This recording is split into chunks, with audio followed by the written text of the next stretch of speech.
فلسطین کا معاملہ آپ کے سامنے ہے، اور 2 جمعوں سے پہلے تفصیل سے اس پر بات کر چکا ہوں۔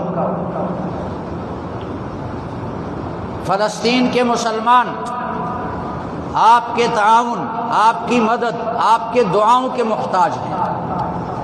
اور ایک بات میں عرض کرتا ہوں، مدینہ منورہ میں یہود رہتے تھے، بنو نذیر، بنو قریظہ، بنو قینقاع، بنو حارثہ، یہود کے قبیلے تھے۔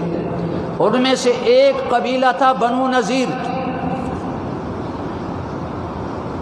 نبی کریم صلی اللہ علیہ وسلم نے جب مدینہ طیبہ ہجرت فرمائی تو یہود کے تمام قبائل کے ساتھ معاہدہ ہوا، صلح ہوئی، لیکن یہود نے معاہدے کی پابندی نہیں کی اور خفیہ کفار اور مشرکین کا ساتھ دیا۔ تو نبی کریم صلی اللہ علیہ وسلم نے پھر ارادہ فرمایا کہ ان یہود کو یہاں سے نکال دیا جائے گا۔ بنو قریظہ، بنو نذیر کا محاصرہ کیا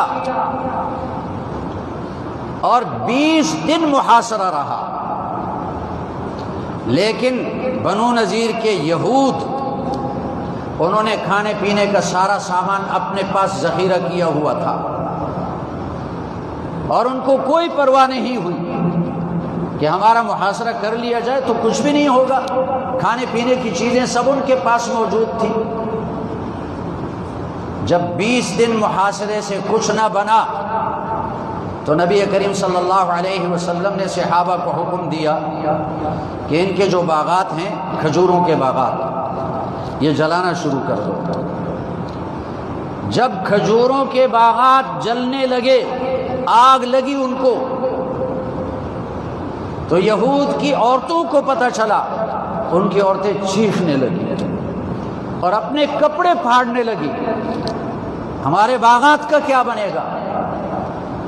چنانچہ وہ یہود مجبور ہو گئے صلح کرنے پر، دوبارہ صلح کرنے پر مجبور ہوئے، ان کے باغات کو جلانے کی وجہ سے۔ صلح اس بات پر ہوئی کہ تم مدینہ خالی کر دو۔ نبی کریم صلی اللہ علیہ وسلم نے فرمایا کہ اپنے ساتھ سواری پر جتنا سامان لے جا سکتے ہو وہ لے جاؤ اور مدینہ خالی کرو، یہاں سے نکل جاؤ۔ تو آج یہود جو اسرائیل میں اکٹھے ہوئے، اور یہ پہلے اسرائیل فلسطین میں یہود نہیں تھے، فلسطین یہود کا نہیں، 1948 میں یہود کو دنیا بھر سے لا کر امریکہ نے اور برطانیہ نے وہاں بسایا، اسرائیل کی حکومت قائم کرنے کے لیے۔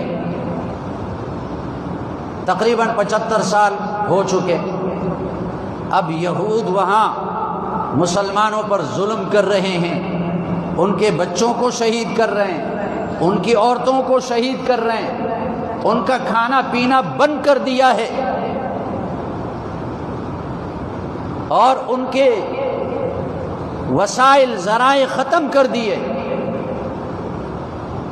تو آپ اتنا تو کر سکتے ہیں نا کہ یہود کے درختوں کو جلا سکتے ہیں یا نہیں جلا سکتے؟ آپ کی گولی یہاں سے اسرائیل تک نہیں پہنچ سکتی، آپ کی آواز یہاں سے اسرائیل تک نہیں پہنچ سکتی، آپ کا تیر یہاں سے اسرائیل تک نہیں پہنچ سکتا، لیکن آپ اسرائیل کے درختوں کو جلا سکتے ہیں۔ کیسے جلائیں گے؟ مکڈونلڈ کی صورت میں ان کا درخت ہے، آپ اس کو جلائیں، کیسے جلائیں؟ بائیکاٹ کریں، یہ درخت جل جائے گا، ان کی معیشت تباہ ہو جائے گی۔ KFC کی صورت میں ان کا درخت ہے، آپ اس کو جلائیں، اس کا بائیکاٹ کریں۔ مشروبات میں جو اسرائیل کے بنائے ہوئے مشروبات ہیں، پیپسی ہے، کوکا کولا ہے، جو کچھ ہے، آپ خود اس کی تحقیق کریں، یہ یہود کے درخت ہیں، آپ یہاں اپنے ملک میں رہ کر یہود کے درختوں کو جلا سکتے ہیں۔ اسی طرح کھانے پینے کی چیزوں میں اور دیگر ضروریات میں، یہ صرف ہے، یہ صابن ہے، اور یہ گھی ہے، ان چیزوں میں یہود کے مصنوعات کو آپ معلوم کر لیں، یہ یہود کے درخت ہیں، آپ ان سے بائیکاٹ کریں، آپ یہاں یہود کے درختوں کو جلائیں گے، یہود کی چیخیں نکل جائیں گی۔ اور آپ جانتے ہیں کہ جب مسلمانوں نے میک ڈونلڈ کا بائیکاٹ کیا تو انہوں نے اپنے عمارتوں پر کلمہ لکھنا شروع کر دیا، لا الہ الا اللہ محمد رسول اللہ۔ اور جب آپ نے پیپسی کا بائیکاٹ کیا تو انہوں نے پیپسی کے بوتل کے اوپر لکھا فلسطین، دھوکہ دینے کے لیے۔ اس لیے آپ اپنے ملک میں رہ کر یہود کے درختوں کو جلا سکتے ہیں، یہود کی مصنوعات کا بائیکاٹ کر سکتے ہیں، اور دشمن کی معیشت کو تباہ کرنا یہ بھی جہاد کا ایک حصہ ہے۔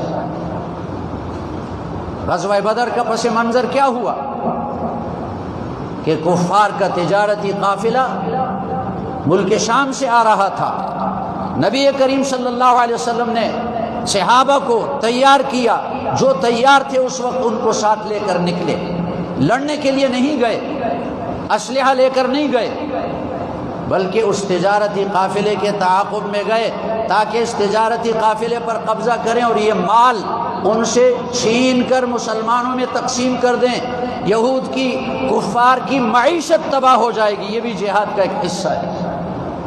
تو آپ یہود کی معیشت کو تو تباہ کر سکتے ہیں یا نہیں کر سکتے؟